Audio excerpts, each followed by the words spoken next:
European Union leaders have unanimously decided to give Ukraine an interest-free loan of 90 billion euros, this after failing to overcome divisions over using frozen Russian assets. The loan is about two-thirds of the 135 billion euros that Kyiv is thought to need to stay afloat over the next 2 years. Ukrainian President Volodymyr Zelensky hailed the move, saying it truly strengthens his country's defence.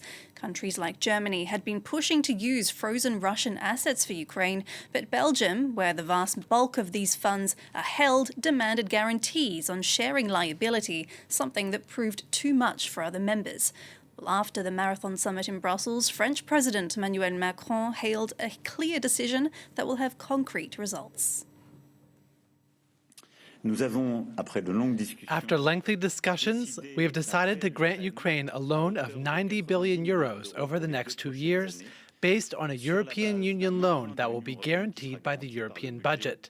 These Eurobonds for Ukraine are a major step forward, giving visibility to our Ukrainian friends and consistency to our support. This solution appeared to be the most realistic and practicable way to ensure that Ukraine would have the means it needs to finance its war efforts from 2026 onwards.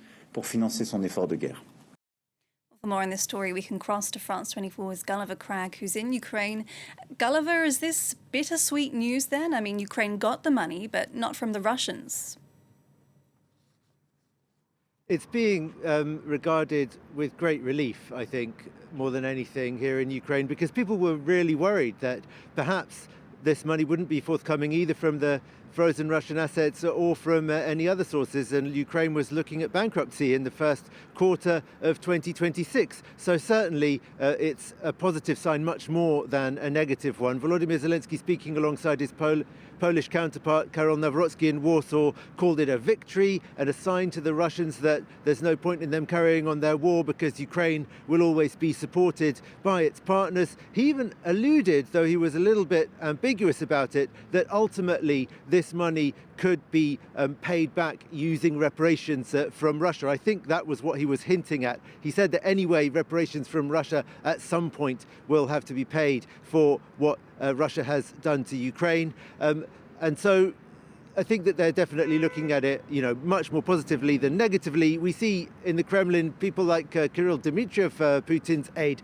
crowing and mocking the Europeans for not having been able to show the unity that Volodymyr Zelensky was calling on them to show, and the resolve to release these or to use these frozen Russian assets to back up a loan to Ukraine. The Ukrainian side very much wants to play that down. I spoke to an economist earlier, Yaroslav Marusov, and he was very much on the positive side of things. And he said that although this is only 45 billion euros per year, 90 over 2 years, and Volodymyr Zelensky had said on Thursday in Brussels that Ukraine needed at least 50 billion just for 2026, that there were other sources from which the shortfall could come. The United Kingdom, Norway, Canada, for example, all allies of Ukraine that are likely to make financial commitments as well. So the country now feels that its financial needs, at least for the next 2 years probably, are more or less assured. And so, Gulliver, what exactly will the money in this loan be used for? Well, as I understand it, it goes into the Ukrainian budget, which, according to the budget currently on the table for 2026, has a deficit of 18%. So it really is absolutely needed. Most of Ukraine's tax take goes on defence. A lot of this money will also be spent on defence. The rest of it goes on keeping the country running, the basic things that the country might be able to be financing itself if it wasn't having to spend all its tax revenues on defence, education, roads, civil servants, salaries, and so on.